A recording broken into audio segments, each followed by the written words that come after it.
Hot summer వచ్చేసేస్తూ ఉంది. So రోజువారీ మనం కంప్యూటర్ని వాడేటప్పుడు కంప్యూటర్ ఓవర్ హీట్ అయ్యే అవకాశాలు కూడా అయిపోతూ ఉన్నాయి. ముఖ్యంగా చాలామంది కంప్యూటర్ టెంపరేచర్ గురించి పెద్దగా పట్టించుకోరు. ఇంటర్నల్గా ఎంతో టెంపరేచర్ అక్యుములేట్ అయిపోయేసి ప్రాసెసర్ మీద ఉండే ఫ్యాన్స్, అలాగే క్యాబినెట్లో ఇంటర్నల్గా ఉండే ఫ్యాన్స్, ఎస్ఎంపిఎస్ ఫ్యాన్స్ ఇవన్నీ వీలంత ఎక్కువ స్పీడ్తో తిరుగుతూ ఉన్నా కూడా కూలింగ్ అవ్వక ప్రాసెసర్ హీట్ ఎక్కి ఒక్కోసారి ప్రాసెసర్ డెడ్ అయ్యే అవకాశాలు కూడా ఉన్నాయి.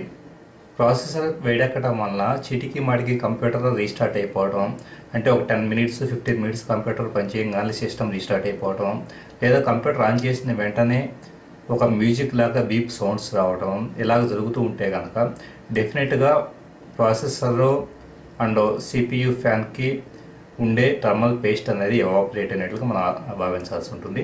సో ఈ థర్మల్ పేస్ట్ని ఎలా క్లీన్ చేసుకోవాలి, అలాగే క్యాబినెట్ లోపల ఉండే ఇంటర్నల్ పార్ట్స్ని ఎలా క్లీన్ చేసుకోవాలన్నది ఇప్పుడు మనం ప్రాక్టికల్గా చూద్దాం. సో ఇక్కడ చూడండి, నా పీసీఐ స్లాట్స్ దగ్గర ఎంత డస్ట్ పెరిగిపోయిందో మీరు గమనించవచ్చు. కంప్లీట్గా పీసీఐ ఎక్స్ప్రెస్ స్లాట్స్ పక్కనే ఉండే బయాస్ చిప్ దగ్గర విపరీతమైన డస్ట్ అనేది కంప్లీట్ జూమ్లోకి వెళ్ళి క్లోజప్లోకి వెళ్తే కనుక చూడండి, కామన్గా అంత డస్ట్ అనేది మనం ఊహించలేము.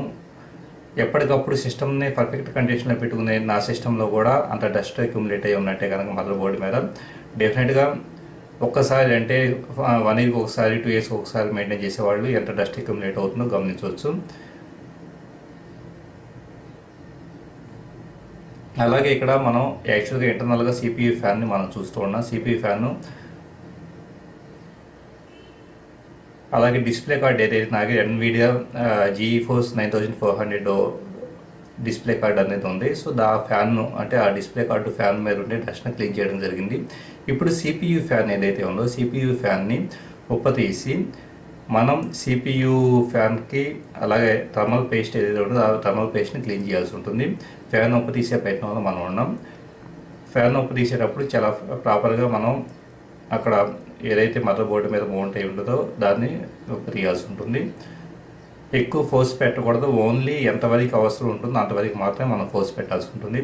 ఇక్కడ చూడండి, ప్రాసెసర్ మీద ఎంత థర్మల్ పేస్ట్ అనేది ఎలా పేరుకుపోయి ఉందో మీరు గమనించవచ్చు. యాక్చువల్గా ఆ థర్మల్ పేస్ట్ అనేది ఎవాపరేట్ అవ్వటం వలన ప్రాసెసర్ వేడెక్కుతూ ఉంటుంది.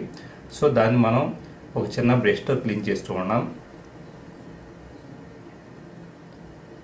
సో అలా క్లీన్ చేసిన తర్వాత అవసరమైతే కనుక ఒక క్లాత్తో మనం తుడిసి ప్రాసెసర్ని అన్లాక్ చేసేసి బయటకు తీస్తూ ఉన్నాం. సో అన్లాక్ చేసి ప్రాసెసర్ని బయటకు తీసిన తర్వాత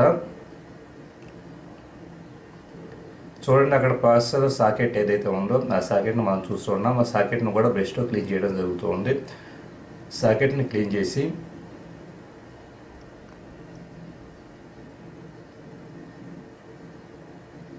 ఇక్కడ పక్కన మన ర్యామ్ మాడ్యూల్స్ని, సో మదర్ బోర్డు మొత్తాన్ని యాజిటీస్ కండిషన్లో మనం చూడవచ్చు. అక్కడ ప్రాసెసర్ సాకెట్ ఆ చుట్టుపక్కల ఉండే ప్రదేశాలు మొత్తం ఉన్న డస్ట్ని మనం క్లీన్ చేస్తూ ఉన్నాం. అలా క్లీన్ చేసిన తర్వాత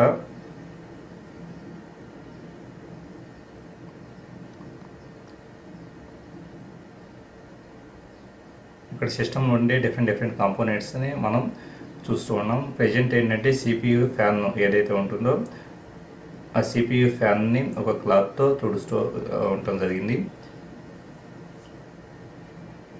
ఇక్కడ ప్రాసెసర్ సాకెట్ చాలామంది ఇంటర్నల్గా మదర్ బోర్డు మీద ప్రాసెసర్ సాకెట్ ఎలా ఉంటుందో చూసి ఉండరు. మనం క్లోజ్గా చూస్తే కనుక ప్రాసెసర్ సాకెట్ని ఇక్కడ చూడవచ్చు. ఆ సాకెట్లో మనం ప్రాపర్గా ప్రాసెసర్ని పెట్టాల్సి ఉంటుంది. యాక్చువల్గా ప్రతి మదర్ బోర్డు మీద మనకే ఈ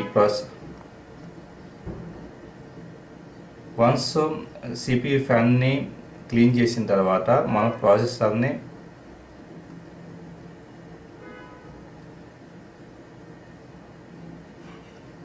పర్ఫెక్ట్ కండిషన్లో మాత్రం ప్లేస్ చేయాల్సి ఉంటుంది. ఏ మాత్రం పొరపాటు ఉన్నా కూడా ప్రాసెసర్ ఫెయిల్ అయ్యే స్కోప్ ఉంటుంది.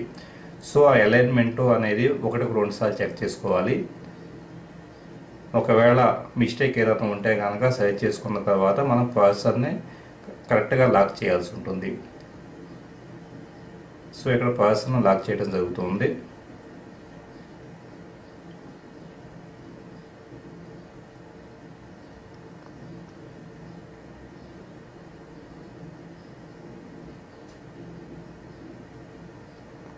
సో ఇలా ప్రాసెసర్ని లాక్ చేసిన తర్వాత ఇప్పుడు యాక్చువల్గా ఏంటంటే హీట్ సింక్ ఏదైతే ఇక్కడ హీట్ సింక్ ఏదైతే ఉందో హీట్ సింక్ మీద ఉన్న థర్మల్ పేస్ట్ని క్లీన్ చేయడం జరుగుతుంది. అలాగే కొత్తగా థర్మల్ పేస్ట్ని అప్లై చేయడం జరుగుతుంది. థర్మల్ పేస్ట్ అనేది ఒక ట్యూబ్ అవైలబుల్ అవుతుంది. ఆ ట్యూబ్ ద్వారా మనం థర్మల్ పేస్ట్ని అప్లై చేయాల్సి ఉంటుంది. అది అప్లై చేసి ప్రాసెసర్ హీట్ సింక్ని ప్రాసెసర్ ఫ్యాన్ యాజిటీస్ కండిషన్లో మళ్ళీ పెట్టేసేస్తే కనుక సరిపోతుంది. ఇక మీద మనకి ఓవర్ హీట్ అయిన ప్రాసెసర్ నార్మల్ కండిషన్లోకి వచ్చేస్తుంది. సిస్టమ్ పరంగా అప్పటి వరకు రీస్టార్ట్ అవ్వడం ఇలాంటి ఇబ్బందులు ఉంటే కనుక అవన్నీ పూర్తిగా మాయమవుతూ ఉంటాయి. Thank you for watching this video. ఈ వీడియో మీకు నచ్చితే